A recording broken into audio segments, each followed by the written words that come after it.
Spirit. സത്യം അറിയാതെ ജ്ഞാനി എന്ന് നടിച്ചുകൊണ്ട് വെറും ഭോഷനായിരിക്കുന്നു. രക്ഷയുടെ ആദ്യ പാല് കുടിച്ച് ദൈവരാജ്യത്തിന്റെ പടി കയറി നിൽക്കുന്നൊരവസ്ഥയാണ് ഇന്ന് കാണുന്നത്. എന്നാൽ അകത്തേക്ക് കയറി ദൈവം എനിക്ക് വേണ്ടി എന്ത് വെച്ചിരിക്കുന്നു എന്ന് കണ്ട് മനസ്സിലാക്കി മുട്ടിന്മേൽ നിന്ന് വായുകൊണ്ട്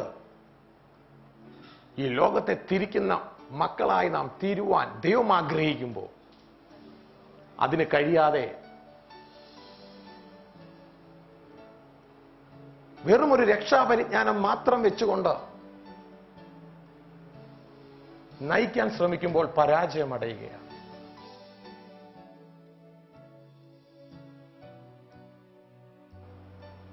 നമ്മൾ 4ാമത്തെ പ്രാവശ്യമാണ് ഗ്രോത്ത് റിട്രീറ്റ് വെക്കുന്നത്.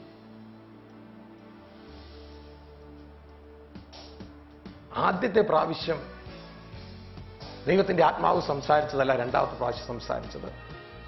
2ാമത്തെ പ്രാവശ്യം സംസാരിച്ചതല്ല 3ാമത്തെ പ്രാവശ്യം സംസാരിച്ചത്. 3ാമത്തെ പ്രാവശ്യം സംസാരിച്ചതല്ല ഈ പ്രാവശ്യം തന്നിരിക്കുന്നത്. ആദ്യത്തെ പ്രാവശ്യം രക്ഷാപൂർത്തിയുടെ 3 സ്റ്റേജുകളാണ് സംസാരിക്കാനിടയായത്. നീതീകരണം, വിശുദ്ധീകരണം, തേജസ്കരണം. 2ാമത്തെ പ്രാവശ്യം how can we enter into the റിലം of the spirit, ആത്മാവിന്റെ മണ്ഡലത്തിലേക്ക് നമുക്ക് എങ്ങനെ പ്രവേശിക്കാമെന്നതാണ് 2ാമത്തെ പ്രാവശ്യം സംസാരിച്ചത്. 3ാമത്തെ പ്രാവശ്യം കർത്താവിന്റെ ദാസന്മാർ ഒന്നിവിടെ ഉണ്ടായിരുന്നു. സംസാരിച്ചത് ട്രൂ ക്രിസ്ത്യാനിറ്റി, യഥാർത്ഥ ക്രിസ്ത്യാനികൾ ഏത് തരം ആയിരിക്കും എന്നുള്ളതാണ് സംസാരിച്ചത്. എന്നാൽ ഇന്ന് കർത്താവ് സംസാരിക്കാൻ നിശ്ചയിച്ചിരിക്കുന്നത് മനുഷ്യൻ എങ്ങനെയാണ് ക്രിസ്തുവിന്റെ ആധിപത്യം ഈ ഭൂമിയിൽ നിറവേറ്റുന്നത്. അതായത് മനുഷ്യൻ എങ്ങനെയാണ് അപ്പം കൊണ്ട് ജീവിക്കുന്നത്. അപ്പം കൊണ്ട് ജീവിച്ചാൽ മാത്രമേ, നമ്മൾ ഉദ്ദേശിക്കുന്ന കടയിൽ നിന്ന് വാങ്ങിക്കുന്ന അപ്പത്തിന്റെയും ചോറിന്റെ കാര്യമല്ല ഈ പറയുന്നത്, പകരം ദൈവവചനമാകുന്ന അപ്പം കൊണ്ട് എങ്ങനെ ജീവിക്കാം, അത് നമ്മൾ മനസ്സിലാക്കുമ്പോൾ മാത്രമേ ക്രിസ്തുവിന്റെ ആധിപത്യം നമ്മളിലൂടെ ഈ ഭൂമിയിൽ നിറവേറുകയുള്ളൂ. എല്ലാറ്റിനും പ്രാർത്ഥിക്കണം, എപ്പോഴും പ്രാർത്ഥിക്കണം.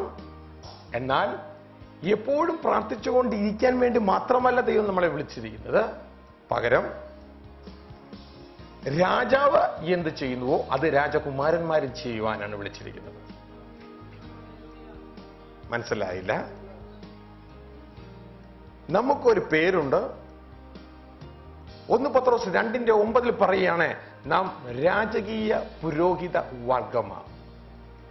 അതായത് നാം ഒരു സമയം രാജാക്കന്മാരുമാണ്, അതേസമയം പുരോഹിതന്മാരുമാണ്.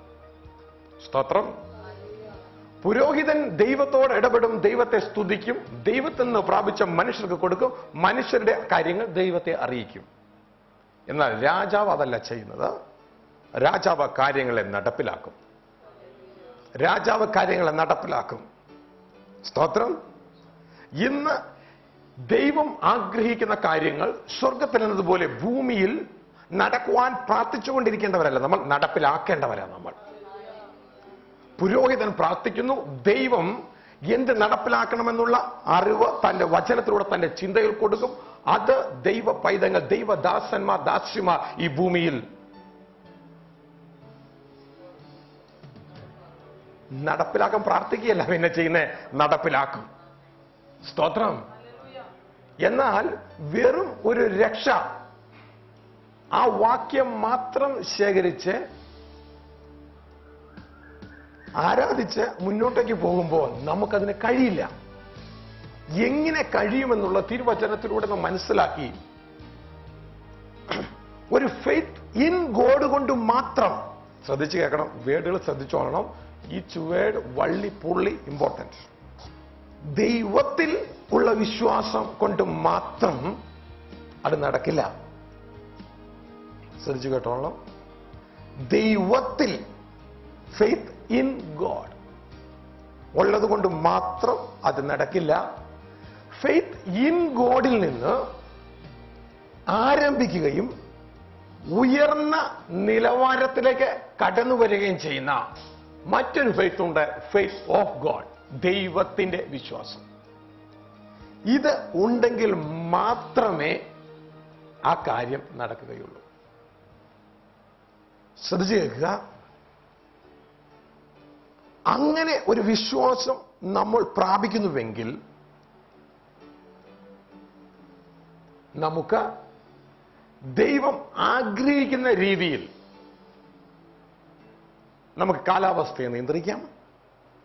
ദൈവം ആഗ്രഹിക്കുന്ന രീതിയിൽ മരിച്ചവരെ ഉയർപ്പിക്കാം. ദൈവം ആഗ്രഹിക്കുന്ന രീതിയിൽ രോഗികളെ സൗഖ്യമാക്കാം. വേടുകൾ ശ്രദ്ധിച്ചോളണം. ദൈവം ആഗ്രഹിക്കുന്ന രീതി എന്ന് നിങ്ങളോട് പറയുമ്പോൾ എല്ലാം സ്റ്റാർട്ട് ചെയ്യുന്നത് ദൈവത്തിൽ നിന്നായിരിക്കണം. എല്ലാ നല്ല ദാനങ്ങളും തികഞ്ഞ വരമൊക്കെയും ഉന്നതത്തിൽ നിന്ന്, വെളിച്ചങ്ങളുടെ പിതാവിൽ നിന്ന് ആരംഭിക്കുന്നു. എന്തെങ്കിലും നമ്മിൽ നിന്ന് ആരംഭിക്കുന്നുവെങ്കിൽ അത് പരാജയത്തിലേക്ക് കടന്നു വരുവാനിടയാകും. ദൈവം ആഗ്രഹിക്കുന്ന കാര്യങ്ങൾ നമ്മൾ ഭൂമിയിൽ നിറവേറ്റണം. ശ്രദ്ധിച്ചു കേട്ടുകൊള്ളുക. ആഴത്തിൽ പരിശുദ്ധാത്മാവ് നയിക്കുകയാണ്. ഇപ്പോൾ പറയുന്ന കാര്യങ്ങൾ നിങ്ങളെ ടീച്ച് ചെയ്യല്ല, ജസ്റ്റ് ഗിവിംഗ് ഇൻസ്പിറേഷൻ. അതായത് നിങ്ങൾക്ക് തുടർന്ന് കേൾക്കാനുള്ള ഒരു പ്രചോദനം നൽകുകയാണ്. നമ്മൾ വീട്ടിലൊക്കെ ചെല്ലുമ്പോൾ, ഹോളി സ്പിരിറ്റ് താങ്ക് യു, വീട്ടിലെല്ലാം ചെല്ലുമ്പോൾ, ചില വീടുകളിലെല്ലാം ചെല്ലുമ്പോൾ അവിടെ ഇതില്ലെങ്കിൽ നല്ല പായസം ഉണ്ടാക്കുന്ന സ്മെല്ല്, അല്ലെങ്കിൽ നല്ല മീൻ വറക്കുന്ന ആ സ്മെല്ല്, ഇത് അങ്ങ് നാം അന്ന് അനുഭവിച്ച് കഴിയുമ്പോൾ, ഓ എനിക്കിതിലൊന്ന് കിട്ടിയാൽ കൊള്ളായിരുന്നു എന്ന് അകത്ത് തോന്നുന്നത് പോലെ കർത്താവ് യേശുക്രിസ്തുവിന്റെ ജീവിതത്തിലും രണ്ട് തരം ടീച്ചിങ് ഉണ്ടായിരുന്നത്. ഒന്ന് കർത്താവ് ചെയ്തു, അവർക്ക് ഇൻസ്പിറേഷൻ, പ്രചോദനം കൊടുത്തു. മറ്റൊന്ന് കർത്താവ് ചെയ്തു, അവരെ ടീച്ച് ചെയ്തു, പഠിപ്പിച്ചു. ഇപ്പോൾ അല്പസമയം കൊണ്ട് നിങ്ങൾക്ക് ലഭിക്കുന്നത് പ്രചോദനം തരിക, മനസ്സിലാക്കുന്നത് അടുത്ത സ്റ്റെപ്പുകളിലാണ്. ഞാനൊരിക്കലും കർത്താവോട് ചോദിച്ചു, കർത്താവേ അങ്ങ് എന്തിനീ വെള്ളത്തിന് മുകളിൽ കൂടി നടന്നേ? ചിലപ്പോൾ ഇങ്ങനെ കുസൃതി ചോദ്യമൊക്കെ ചോദിച്ചു. ആള് കാണിക്കാനാണ്, അല്ലെങ്കിൽ വല്ല ആവശ്യമുണ്ടോ വെള്ളത്തിന്റെ മുകളിൽ കൂടെ നടക്കണ്ടേ? കർത്താവ് പറഞ്ഞൊരു കാര്യമുണ്ട്, മോനെ ഒന്ന് പഠിപ്പിക്കാൻ വേണ്ടിയാ ഞാനത് ചെയ്തത്. എന്നാന്നറിയാമോ? ഈ ലോകത്തിന്റെ ഏത് നിയമത്തിന്റെ മുകളിലും ദൈവരാജ്യത്തിന്റെ നിയമം ഭരണം നടത്തും. കർത്താവ് എന്തിനാണോ അത്തിയെ കരിച്ചു കളഞ്ഞത്? നമ്മൾ ആരെങ്കിലും പുറത്തേക്ക് പോകുമ്പോൾ അവിടെ മനോഹരമായ ഒരു ആൽവൃക്ഷമോ മറ്റെന്തെങ്കിലും വളരെ തണലൊക്കെ നൽകുന്ന നല്ല ഇലയൊക്കെയുള്ള നല്ലൊരു ആൽവൃക്ഷമോ മറ്റേതെങ്കിലും വൃക്ഷമോ അവിടെയുണ്ട്, നമുക്ക് ഇഷ്ടപ്പെട്ടില്ല. നമ്മളൊരു അല്പം ചുള്ളിക്കമ്പെല്ലാം കൂട്ടി അല്ലെങ്കിൽ ഒരു അല്പം തീയൊക്കെ ഇട്ട് ചൂടുവെള്ളമൊക്കെ ഒഴിച്ച് അതങ്ങ് കരിച്ചു കളഞ്ഞു. നാട്ടുകാരെല്ലാം ഇവിടെ നമ്മ എന്നെ വിളിക്കും, കർത്താവെ അങ്ങ് എന്തിനാ അത് ചെയ്തത്? ഫലമില്ലയോ? തൊട്ട് താഴെ എഴുതിയിട്ടുണ്ടല്ലോ അത് അത്തിപ്പഴത്തിന്റെ കാലമല്ലായിരുന്നു എന്ന്. പിന്നെ എങ്ങനെയാ ഫലം ഉണ്ടാകുന്നേ? കർത്താവെ അങ്ങ് എന്ത് പഠിപ്പിക്കുവാനാണ് ആഗ്രഹിച്ചത്? ശിഷ്യന്മാർ മത്തായി 21:21 കർത്താവോട് ചോദിച്ചു, കർത്താവേ നീ ശപിച്ച അത്തി, അവർക്ക് ഭയങ്കര അത്ഭുതമായി പോയി, അത് കരിഞ്ഞുപോയി. കർത്താവിന് ഒരു അത്ഭുതം തോന്നിയില്ല. കർത്താവിന്റെ നാച്ചുറൽ മൈൻഡ് സെറ്റ് ആയിട്ട് അത് പോയി. ശിഷ്യന്മാരുടെ നാച്ചുറൽ മൈൻഡ് സെറ്റ് ആയിരുന്നില്ല അത്. അതുകൊണ്ടാണ് അവർക്ക് അത്ഭുതം തോന്നിയത്. കർത്താവ് അവരോട് പറയുക, നിങ്ങൾ സംശയിക്കാതെ വിശ്വാസം ഉള്ളവരായാൽ ഈ അക്തിയോടെ ചെയ്തതേ നിങ്ങളും ചെയ്യും. കർത്താവ് അവരോട് പറയാ, നിങ്ങളും ചെയ്യുവിൻ, നിങ്ങളും ചെയ്യും. കർത്താവെ അത്തികരിക്കണേ അത്തികരിക്കണേ അത്തികരിക്കണേ എന്ന് പ്രാർത്ഥിക്കാനല്ല പറഞ്ഞത്, പകരം നിങ്ങളും ചെയ്യുവിൻ. നിങ്ങൾ എന്നാ ചെയ്യണം? നിങ്ങളുടെ സാഹചര്യം ഫലമില്ലാത്ത സാഹചര്യമാണോ എങ്കിൽ ആ സാഹചര്യത്തെ മാറ്റുക. ഒരു ഫലമില്ലാത്ത സാഹചര്യത്തിലും ഒരു ദൈവബദ്ധനായിരിക്കുവാൻ പാടില്ല. അത് സീസൺ ആയാലും ഔട്ട് ഓഫ് സീസൺ ആയാലും അവന്റെ സാഹചര്യം ഫലമുള്ളതാകണം. അല്ല എന്ന് കണ്ടാൽ ആ സാഹചര്യത്തെ മാറ്റിയേക്കണം.